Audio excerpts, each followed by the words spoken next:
नमः सिद्धेभ्यः। ओम नमः सिद्धेभ्यः। ओम नमः सिद्धेभ्यः। देवादिदेवतिशयकारी श्री चंद्र प्रभ भगवान की, संत श्रोमणी आचार्य भगवान गुरुदेव श्री विद्यासागर जी महाराज की, पूज्याचार्य श्री समय सागर जी महाराज की, पूज्य निरापक श्रमण श्री संता सागर जी महाराज की।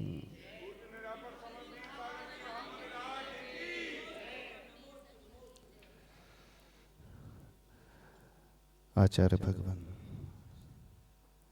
पूज्यवर गुरुदेव, आचार्य भगवान, पूज्यवर समय सागर जी महाराज,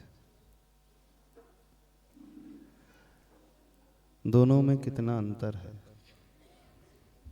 कितनी समानता है। संज्ञा, लक्षण, संख्या, प्रयोजन, भेदे अपि निश्चय नयन अभेद, ऐसा कह दे। संज्ञा की अपेक्षा तो भेद है। आचार्य भगवान गुरुदेव श्री विद्यासागर जी और आचार्य प्रवर श्री समय सागर जी, जब हम लक्षण को देखने की कोशिश करते हैं, लक्षण में कोई भेद नहीं, क्योंकि दोनों के ही लक्षण, दोनों के ही मूल गुण 36 ही है। जब हम प्रयोजन को देखने की कोशिश करते हैं, प्रयोजन में भी कोई भेद नहीं। सैद्धांतिक ग्रंथों के जब स्वाध्याय करते हैं, उसमें वर्णन आता है, किसी अपेक्षा से भेद है, किसी अपेक्षा से अभेद है। जब हम द्रव्य की दृष्टि से देखते हैं तो दोनों में कोई भेद नहीं, और द्रव्य की दृष्टि से देखते हैं तो भेद भी है। द्रव्यार्थिक नय की विवक्षा में जब हम देखें तो दोनों ही आत्मा समान है। औदारिक द्रव्य की अपेक्षा देखें तो कथनचित भेद है, क्योंकि दोनों का औदारिक शरीर भिन्न भिन्न है। लेकिन कथनचित अभेद भी है, क्योंकि दोनों का वंश एक ही है। दोनों की शक्ल हूबहू एक जैसी है, तो वहां पर भी अभेद है। दोनों ही आचार्य भगवान की चाल एक जैसी है, तो अभेद मान ले, और शैली एक जैसी है तो अभेद मान ले। चिंतन की धारा जो गुरुवर की है, वही चिंतन की धारा पूज्यवर की है। जो गंभीरता आचार्य भगवान की है, वैसे ही गंभीरता इनकी भी है। गंभीरता, प्रौढ़ता, उनमें भी कोई अंतर तो समझ में नहीं आता। हाँ, पर कुछ अंतर अवश्य है। आचार्य भगवान ने नए आचार का सृजन किया। एक पिता है, एक पुत्र है, वहीं से उनकी उत्पत्ति हुई है। इस अपेक्षा से अंतर भी है। लेकिन जब हम गुणों की ओर दृष्टि लेकर के आते हैं, तो गुणों की अपेक्षा से ज्यादा अंतर समझ में नहीं आता। जब हम आचार परमेष्टि की अपेक्षा से देखने की कोशिश करते हैं, तो आचार परमेष्टि की अपेक्षा से भी कोई अंतर नहीं आता। जब ये समस्त भेद हमारे समाप्त हो जाए, तो हमारी दृष्टि अभेद की हो जाएगी, और जहां अभेद की दृष्टि हो जाती है, वहां समस्त विकल्प शांत हो जाते हैं। विकल्प हर एक व्यक्ति के मन में तब उठते हैं जब वो भेद करने लगता है ना। गुण की ओर जब हम देखने की कोशिश करते हैं, गुण में वही नजर आता है, वैसा ही सब कुछ नजर आता है। हाँ, अब श्रद्धा की अपेक्षा, अब ये पात्राश्रित है, ये दाताश्रित नहीं है, उनके ऊपर आश्रित नहीं है, एक शिष्य आश्रित है। उपकार की अपेक्षा देखे तो कथनचित भेद है, क्योंकि वे दीक्षा गुरु है। उनका उपकार, गुरुदेव का उपकार बहुत महान है। उन्होंने हम सबको इस संसार सागर से पार निकालने के लिए बहुत कुछ दिया है। लेकिन जब हम परंपरा की अपेक्षा देखते हैं तो परंपरा वही चली आ रही है, उसमें कोई भी अंतर है ही नहीं। अब उस श्रद्धा का भाव जो हमारे भीतर होना चाहिए, वो श्रद्धा का भाव ये हमारे ऊपर आश्रित है, हम कितना लेकर के आ पाते हैं। पर्सन टू पर्सन वेरी करता है। क्यों हंस रहे हैं आप? हाँ, कुछ तो है बात। माता जी हंस रही हैं। नहीं है कोई बात? लोग प्रश्न करते हैं, क्या दोनों के प्रति श्रद्धा एक जैसी है? हो भी सकती है, नहीं भी हो सकती है। हो इस सेंस में भी जाएगी क्योंकि वे गुरु हैं, और जब आप हमारी श्रद्धा की बात पूछो तो हमारी तो एक जैसी है, क्योंकि वे हमारे मूल शिक्षा गुरु हैं, वे हमारे वैराग्य गुरु हैं, वे हमारे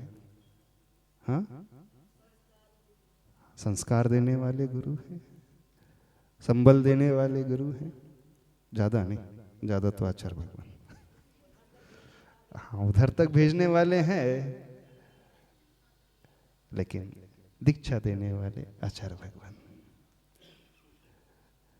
दीक्षा देकर के संभालने वाले पहले भी बाद में भी वे ही। क्योंकि याद है वो दिन जब पहली बार संघ में आए थे, गुरुदेव ने मंगलाचरण कराया था दत्तवार सूत्र का, आचार्य भगवान ने बीना महारा का वो दृश्य मंगलाचरण करा करके फिर हम सबको, सारे ब्रह्मचारियों को पूज्यवर समय सागर महाराज जी के पास भेज दिया। और सारी शिक्षा की शुरुआत वहीं से हुई। तत्वार सूत्र, तत्वार सूत्र, 10 भक्तियों का उच्चारण, 24 ठाना, उसके अलावा और विशेष बात का तंत्र व्याकरण भी, जो अलग से थोड़ी थोड़ी पढ़ाई थी, पूरी नहीं पढ़ाई थी। बाद में तो गुरुदेव ने पढ़ाई थी, क्योंकि आज महाराष्ट्री कहते थे हम उतना ही पढ़ाएंगे जितना आचार्य भगवान कहेंगे, उससे ज़्यादा अभी नहीं। हम उनसे पूछते हैं, क्योंकि संस्कृत में रुचि थी, पढ़ लें, बोले आप पढ़ लो, लेकिन जो भी डाउट आएगा पूछते रहना, लेकिन हम पढ़ाएंगे नहीं। क्यों? क्योंकि अभी आचार्य भगवान ने कहा नहीं है। तो हम उन्हीं के कमरे में ब्रह्मचारी अवस्था में रहते थे। प्रातःकाल एक मोमबत्ती जला करके पढ़ते थे। महाराज जी बाजू में बैठे रहते थे, हमारे सब देखते रहते थे, लेकिन बोलते कुछ नहीं थे। जब रुक जाते थे तो वो बोल देते थे, हाँ हिंट दे देते थे, समझा देते थे कहाँ से क्या पढ़ना है, कैसा पढ़ना है। लेकिन एक विशेष बात महाराष्ट्र की बताते हैं, महाराष्ट्री हमेशा, आचार्य भगवान नवाचार्य हमेशा कंसेप्ट क्लियर करने पे विश्वास रखते थे, वो रटाने में विश्वास नहीं करते थे। बोले मूल तथ्य को पकड़ने की कोशिश करो, गहराई में प्रवेश करने की कोशिश करो। बोले गहराई को यदि हमने पकड़ लिया तो फिर जीवन भर हम नहीं भूलेंगे। और जब भी आप लोगों ने भी देखा होगा, महाराज जी जब चर्चा करते हैं सिद्धांत की, बड़ी गहराई में उतर के करते हैं। वो कभी उससे स्खलित नहीं होते। सामने वाले कितना भी कुछ भी कहते रहें, कितना भी जोर से कहते रहें, वो सिर्फ सुनते रहते हैं। लेकिन उत्तर तब देते हैं जब सब शांत हो जाते हैं, उसे भूलते नहीं। जैसे जजमेंट देते हैं ना जज, वकील की सारी सुनते रहता है, घंटों वकील पैरवी करते रहते हैं, वो सुनते रहते हैं, बाद में बोलते हैं। इतनी उनकी गंभीरता और प्रौढ़ता है, बड़े बड़े विद्वान भी आकर के जो आचार्य भगवान से चर्चा नहीं कर पाते थे, हमारा शिष्य कर लेते थे। क्योंकि आचार्य भगवान का एक रिस्पेक्ट और थोड़ा सा भय भी लगता था। और महाराज शिष्य एकदम खुल के चर्चा कर लेते, जो अंदर है वो सब निकाल करके सामने रख देते। हो सकता है आप लोगों ने इतना ना देखा हो, पर हम लोगों ने तो शुरू से देखा। ग्रंथ की गहराई को जब हम देखने की कोशिश करें, तो आचार्य भगवान की भी गहराई बिल्कुल गुरुदेव जैसे ही गहराई। और आचार्य भगवान वर्तमान की थोड़ी सी भाषा को लेकर के भी बड़े अच्छे से समझते हैं, और गुरुदेव से ज्यादा इंग्लिश के शब्दों का प्रयोग करते हैं। गुरुदेव से ज्यादा उनकी रुचि इंग्लिश में।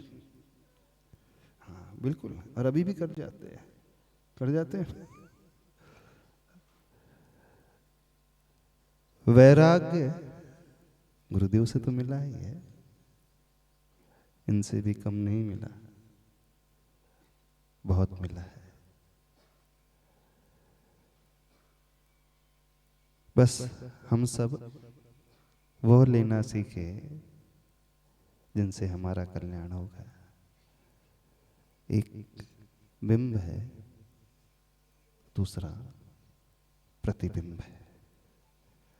बिंब और प्रतिबिंब में कोई अंतर नहीं होता है, बस प्रत्यक्ष और थोड़ा सा परोक्ष का अंतर हो जाता है। पर जब परोक्ष में हम देखते हैं, तो परोक्ष भी हमें प्रत्यक्ष तक पहुंचाने वाला ही होता है। प्रतिमा को देख करके हम भगवान तक पहुंच जाते हैं, भले ही भगवान प्रत्यक्ष ना हो, लेकिन प्रतिमा के दर्शन करके हम भगवान के गुणों तक पहुंच जाते हैं। ऐसे ही इन्हें देखकर हम उन तक पहुंच जाते हैं। किन तक? अच्छा श्री तक, गुरुदेव तक, सीधे भगवान तक। क्योंकि चलते फिरते भगवान है।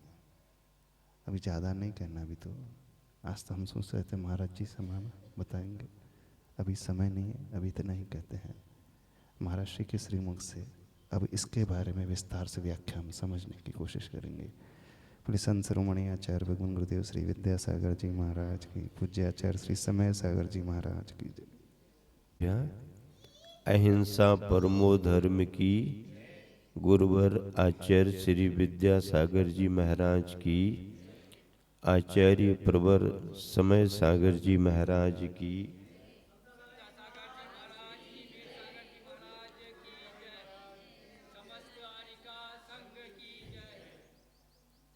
अपने गुरुवर आचार्य श्री का स्वभाव सूत्रों में बात करने का था, और जब कभी भी आचार्य श्री को सूत्रों में कहते थे तो कुछ बात स्पष्ट भी हो जाती थी और कुछ बातें अस्पष्ट भी रहती थीं। फिर उनकी व्याख्या कराने का प्रयास होता था, यथा आवश्यक और भी निर्देश गुरुवर दिया करते थे। लेकिन आचार्य श्री हमेशा कहते थे कि जितना कम बोलने से अपना काम चले, उतना कम ही बोलना। अधिक बोलने को आचार्य श्री कभी भी महत्व नहीं देते थे, लेकिन आवश्यकता पड़ने पर अगर अधिक की आवश्यकता है तो सुनने वाला थोड़ा शिथिल भी दिखने लगे सुनते सुनते, तो आचार्य श्री के उत्साह में कोई कमी नहीं रहती थी। एक माँ जैसे अपने परिवार की और बच्चों की आवश्यकता देख करके कम ज्यादा करते हुए संतुष्ट करने का प्रयास करती है, वैसे ही अपने गुरुवर अपने संग और शिष्यों को उनकी आवश्यकताओं को देख करके किस समय कम, किस समय ज्यादा और किस समय मौन रह करके ही ये सूत्र गुरुवर के थे। 25वां वर्ष जब मुनि दीक्षा का गुरुवर का हुआ, रजत दीक्षा वर्ष कुछ कार्य का बंटवारा हुआ। उस समय मैं क्षमा सागर जी महाराज जी के साथ में था। हम लोगों के पास भी खबर आई कि कुछ कुछ काम करें सब। क्षमा सागर जी महाराज जी ने कहा कि सारे प्रवचनों का संग्रह करके कुछ एक अच्छा तैयार किया जाए। बाद में वो समग्र के नाम से निकला। हमारे को भी कहा गया कुछ आप भी करें, तो तय करके हमने कहा कि आचार्य श्री के प्रवचनों में से जो जो अच्छे सूत्र, कोटेशन संक्षेप में मिले, उनका संग्रह करके खंड बना करके व्यवस्थित करेंगे। ये सब काम चलता रहा। विदिशा से शुरू हुआ, जबलपुर मड़िया जी पंचकल्याणक, और उसके बाद बीना बारह की गर्मी, सागर का पंचकल्याणक, रामटेक, ये सब काम चलते रहे। रामटेक चातुर्मास के बाद बिहार हुआ, अमरकंटक पहुंचे। संग्रह पूरा तैयार था, पर मन था कि आचार्य श्री की नजर एक बार पड़ जाए। तो पहले तो अनिच्छा प्रकट की कि ये हमारा काम नहीं। उस अनिच्छा के भाव को भी समझ लिया, लेकिन निवेदन किया, गुरुदेव कुछ गलती ना हो जाए और भाव कुछ दूसरे रूप में प्रस्तुत ना हो जाए, तो एक बार आपकी नजर पड़ जाए तो अच्छा रहेगा। फिर कहा ठीक है। तो बीना बारह में डेली सुबह सुबह आचार्य भक्ति के बाद आधा पौन घंटा समय देते रहे। जल्दी जल्दी जल्दी जल्दी सब एक बार सुन लिया, और जहां जो संकेत देना वो दे भी दिया। काम कंप्लीट हो गया। दिल्ली वाले यशपाल जी अमरकंटक में आए थे, साहित्यकार। तो चर्चाएं उनकी हुई। संघ के कुछ महाराज जियों ने कहा उनको भी दिखा दें, तो उनको भी दिखा दिया। उन्होंने रात भर में सब देख करके सब कर दिया। नाम रखने के लिए तय नहीं कर पा रहे थे। संघ के महाराज जियों ने कुछ कुछ बताया, हमारे मन में भी कुछ कुछ आए। फिर बाद में मन हुआ कि अपन अपनी तरफ से क्यों रखें, जिनके विचार हैं एक बार निवेदन कर लिया जाए। उम्मीद तो कम है, लेकिन निवेदन तो कर लिया जाए।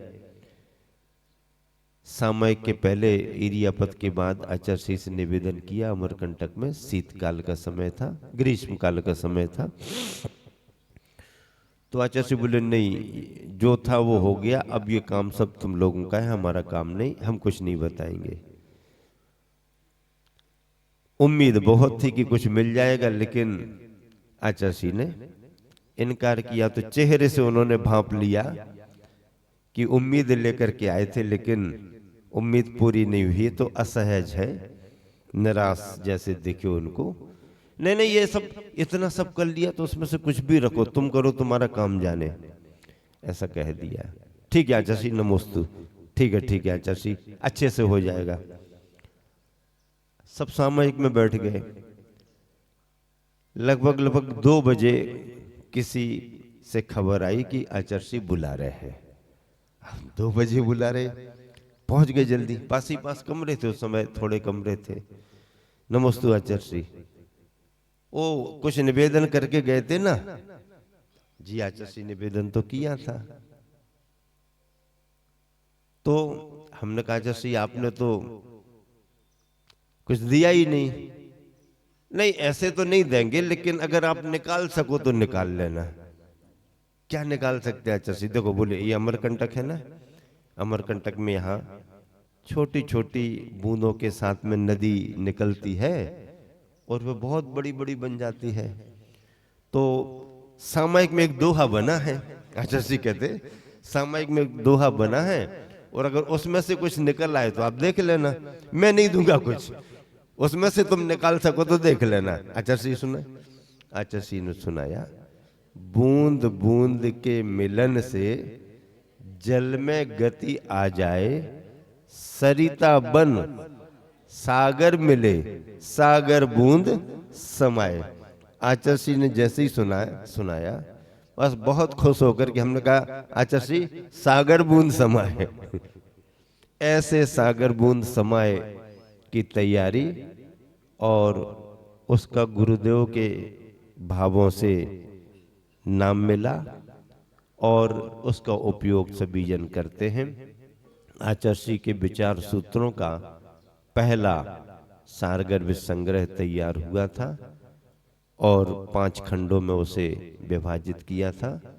ऐसे अपने गुरुवर अगर मना भी कर दें सामने सामने तो भी उनके मन में मना करने का थोड़ा भाव बना रहता कि देखो मना कर दिया, और फिर इन के इन प्रकार किसी रूप में वो पूर्ति भी कर देते।